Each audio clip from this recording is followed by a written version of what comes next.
विषय है एक गुजराती फिल्म लालो कृष्ण सदा सहायते। कहानी का जो केंद्र बिंदु है वो है लालो, एक रिक्शा चालक। और जैसा सारांश बताता है, उसकी जिंदगी कोई फूलों की सेज नहीं है, संघर्षों से भरी है। वो सिर्फ बाहर की मुश्किलों से नहीं लड़ रहा, अंदर भी एक बोझ है, पुरानी गलतियां हैं, कुछ कहा अनकहा अपराध बोध है जो उसे खाए जा रहा है। हालत यहाँ तक पहुँच गई है कि मन में आत्महत्या जैसे ख्याल भी आते हैं। और फिर परिवार की परेशानियां तो हैं ही। सारांश में एक लाइन है जो मुझे काफी असरदार लगी, सब कुछ उसे तोड़ चुकी हैं। ये उसकी बेबसी दिखाती है ना? हाँ बिल्कुल, ये लाइन उसकी पूरी मानसिक अवस्था को बयां करती है। और ये किरदार लालो, वो कहीं ना कहीं हम सब के अंदर के उस आम इंसान का प्रतीक है, जिसके जीवन में बाहर से शायद लगे कि सब ठीक चल रहा है, पर अंदर क्या तूफान है वो कोई नहीं जानता। सारांश में एक बहुत अच्छी बात लिखी है, जब जीवन में सब कुछ सामान्य दिखता है तब भी अंदर गहरे संघर्ष चल सकते हैं।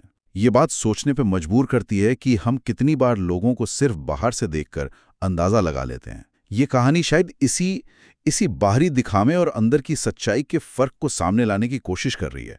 उसका जो टूटना है वो सिर्फ पैसे का या समाज का नहीं, वो अंदर से है, भावनात्मक रूप से। सही कहा आपने।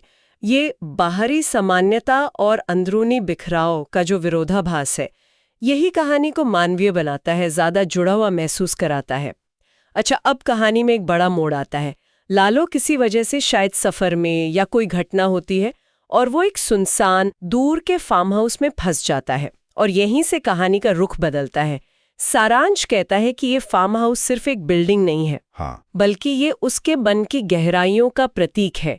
ये वो जगह बन जाती है जहां उसका सारा अपराध बोध, उसकी अधूरी बातें, उसकी बेचैनी, सब जैसे एक जगह जमा हो जाते हैं।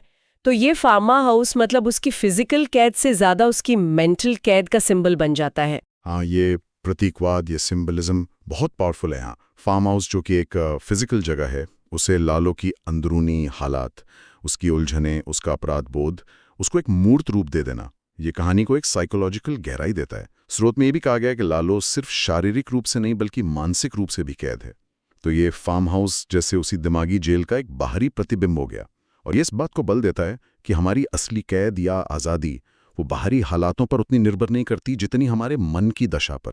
जैसे सिनॉप्सिस में लिखा भी है, मुक्ति का मार्ग मन के अंदर से ही शुरू होता है। ये शारीरिक बनाम मानसिक कैद का जो द्वंद्व है, ये शायद कहानी के सेंट्रल आइडियाज में से एक है। हाँ, तो लालो अब इस फार्म हाउस में फिजिकली और मेंटली दोनों तरह से फंसा हुआ है, अपने अतीत से, अपने गिल्ट से घिरा हुआ। और इसी निराशा और अकेलेपन के आलम में उसे भगवान श्री कृष्ण दिखाई देते हैं। पर यहाँ कहानी कोई टिपिकल धार्मिक मोड़ नहीं लेती है ना? नहीं, बिल्कुल नहीं। सारांश साफ कहता है कि कृष्ण कोई चमत्कार करने वाले देवता के रूप में नहीं आते, वो एक गाइड, एक मार्गदर्शक के तौर पर आते हैं। और इससे भी ज्यादा इंटरेस्टिंग बात यह है कि लालो को खुद ये एहसास होता है कि ये कोई बाहरी चमत्कार नहीं है, बल्कि ये उसका आत्मसंवाद है, खुद से मिलने का क्षण। अब ये कैसे? कृष्ण का दिखना और फिर उसे अपना ही आत्मसंवाद मानना, इसके क्या मायने निकालें? ये शायद कहानी का सबसे गहरा, सबसे सोचने वाला पहलू है। कृष्ण का एक गाइड के रूप में आना, ना कि कोई वरदान या श्राप देने वाले भगवान के रूप में। ये कहानी को पारंपरिक धर्म के दायरे से निकालकर साइकोलॉजी और सेल्फ डिस्कवरी के क्षेत्र में ले जाता है। जब लालो इसे आत्मसंवाद समझता है तो ये इशारा करता है कि शायद कृष्ण का वो रूप वो उसकी अपनी ही अंतरात्मा की आवाज है, या यूं समझिए उसके सबकॉन्शियस मन का प्रतीक है जो उसे रास्ता दिखाने की कोशिश कर रहा है जब वो बिल्कुल अकेला है। हाँ, जैसे कोई अंदरूनी आवाज है ना, जो मुश्किल वक्त में शायद ज्यादा साफ सुनाई देती है। बिल्कुल। और ये सवाल भी उठाता है कि क्या ईश्वर या डिवाइन गाइडेंस हमेशा बाहर से ही आती है, या वो हमारे अंदर ही मौजूद होती है, जिसे हम पहचान पाते हैं जब जरूरत होती है। कृष्ण का चुना जाना भी कल्चरली महत्वपूर्ण है। गीता में भी तो कृष्ण अर्जुन के मार्गदर्शक ही बनते हैं, सारथी। यहां भी वो लालो की जिंदगी की उलझी गाड़ी के सारथी बनते दिख रहे हैं, पर एक इंटरनल डायलॉग के तौर पर। ये व्याख्या तो काफी दिलचस्प है। मतलब कृष्ण का आना एक तरह से लालो के अपने अंदर की समझ, उसके विवेक के जागने का प्रतीक हो सकता है, खासतौर पर तब जब वो बिल्कुल अकेला और टूटा हुआ है। अच्छा, तो इस आत्मसंवाद या कृष्ण रूपी मार्गदर्शन के बाद क्या होता है? सारांश कहता है कि लालो एक आत्मिक यात्रा पर निकलता है। जाहिर है ये फार्म हाउस से बाहर किसी सड़क की यात्रा नहीं होगी। नहीं, बिल्कुल नहीं। ये उसके अंदर की यात्रा है। ये आत्मिक यात्रा असल में उसके आंतरिक बदलाव की प्रक्रिया है, उसका ट्रांसफॉर्मेशन है। इस सफर में, जैसा सारांश बताता है, वो अपने अतीत की उन गलतियों का सामना करता है जिनसे वो अब तक भाग रहा था। वो अपने गहरे अपराध बोध, अपने पछतावे से जूझता है। ये सिर्फ याद करना नहीं है, बल्कि उन्हें एक्सेप्ट करना है और शायद उनसे ऊपर उठना है। इस प्रोसेस में वो जीवन के असली मायने को तलाशता है कि जिंदगी सिर्फ रिक्शा चलाना और पैसे कमाना नहीं है। वो परिवार, प्रेम, विश्वास और सबसे जरूरी क्षमा जैसे मूल्यों के महत्व को दोबारा समझता है। शायद दूसरों को माफ करना, और उससे भी ज्यादा जरूरी खुद को माफ करना। ये तो एक तरह से खुद को फिर से जोड़ने, खुद को दोबारा बनाने जैसा हुआ। सारांश में एक बहुत खूबसूरत तुलना भी की गई है, जैसे एक व्यक्ति जो रास्ता भटक गया था अब सत्य की ओर लौट रहा है। ये वाक्य जैसे लालो की पूरी सिचुएशन और इस आत्मिक यात्रा के मकसद को एक लाइन में कह देता है। वो जो टूट गया था, रास्ता भूल गया था, अब वापस अपने सेंटर की ओर, अपने सच की ओर लौट रहा है। ये सिर्फ स्पिरिचुअल नहीं, गहरा साइकोलॉजिकल बदलाव भी लगता। निश्चित रूप से ये ट्रांसफॉर्मेशन की, रूपांतरण की प्रक्रिया है, और ये अक्सर गहरे संकट के बाद ही शुरू होती है। उसका फार्म हाउस में फंसना और कृष्ण से मिलना, वो शायद उस संकट का क्लाइमैक्स था, और ये आत्मिक यात्रा उस संकट से उभरने और एक नया नजरिया पाने का रास्ता है। अगर हम इसे थोड़ा बड़े कैनवस पर देखें, तो ये कहानी हर उस इंसान की हो सकती है जो कभी ना कभी जिंदगी में हारा हुआ, भटका हुआ या अपराध बोध से दबा हुआ महसूस करता है। ये यात्रा दिखाती है कि बदलाव मुमकिन है, पर उसके लिए अपने अंदर के अंधेरे का सामना करना पड़ता है। ये पर्सनल जिम्मेदारी और सेल्फ इंप्रूवमेंट की बात भी करती है। और इस पूरी आत्मिक यात्रा के दौरान कुछ खास थीम्स हैं जो उभर कर आती हैं, जिन पर सारांश जोर देता है। इसमें परिवार, प्रेम, जिम्मेदारी और स्वीकृति के भाव गहराई से जुड़े हैं। ये शायद वही चीजें हैं जिन्हें लालो ने नजरअंदाज किया था या जिनसे भाग रहा था, और अब इनका महत्व समझ रहा है। स्वीकृति यानी एक्सेप्टेंस शायद यहाँ बहुत अहम है। अपनी गलतियों की स्वीकृति, अपने हालातों की, और शायद खुद की भी स्वीकृति। हाँ, ये थीम्स, परिवार, प्रेम, जिम्मेदारी, स्वीकृति, ये सिर्फ नैतिक बातें नहीं लगती। ये लालो के हील होने की प्रक्रिया का हिस्सा हैं। शायद अपने परिवार के प्रति अपनी जिम्मेदारी को समझकर, प्रेम के सही अर्थ को जानकर और अपनी असलियत को स्वीकार करके ही वो उस गिल्ट और निराशा से बाहर निकल पाता है।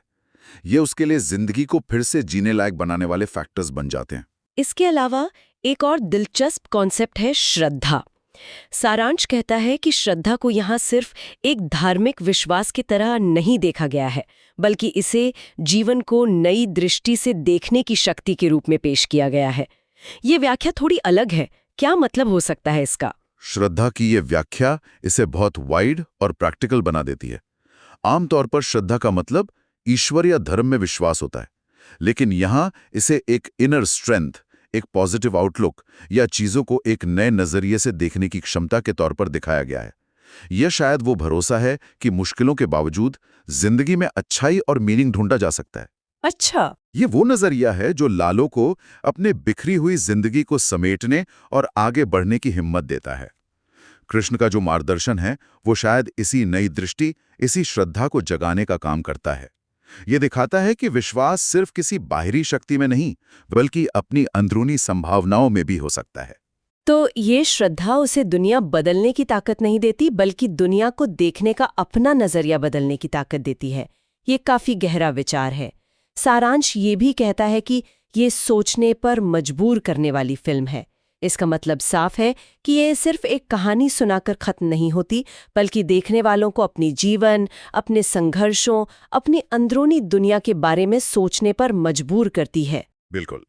एक अच्छी कहानी अक्सर सवाल पूछती है, सीधे जवाब देने के बजाय।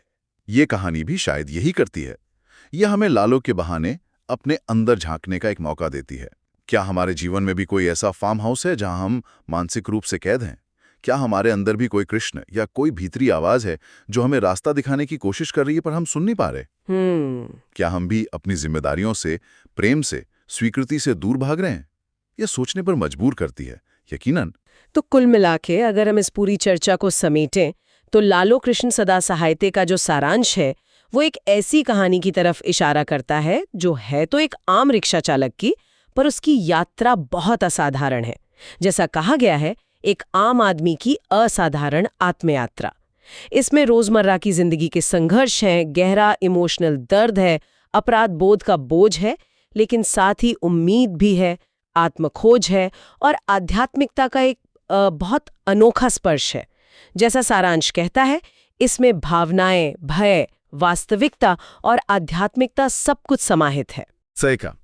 ये कहानी उस अंदरूनी दुनिया की खोज करती है जो अक्सर हमारे बाहरी सामान्य से दिखने वाले जीवन के पीछे छुपी रहती है, और ये इस विचार पर जोर देती है कि जीवन की सबसे बड़ी लड़ाइयां शायद बाहर नहीं, हमारे अंदर लड़ी जाती हैं, और जीत का रास्ता, समाधान का रास्ता भी कहीं ना कहीं हमारे भीतर ही होता है।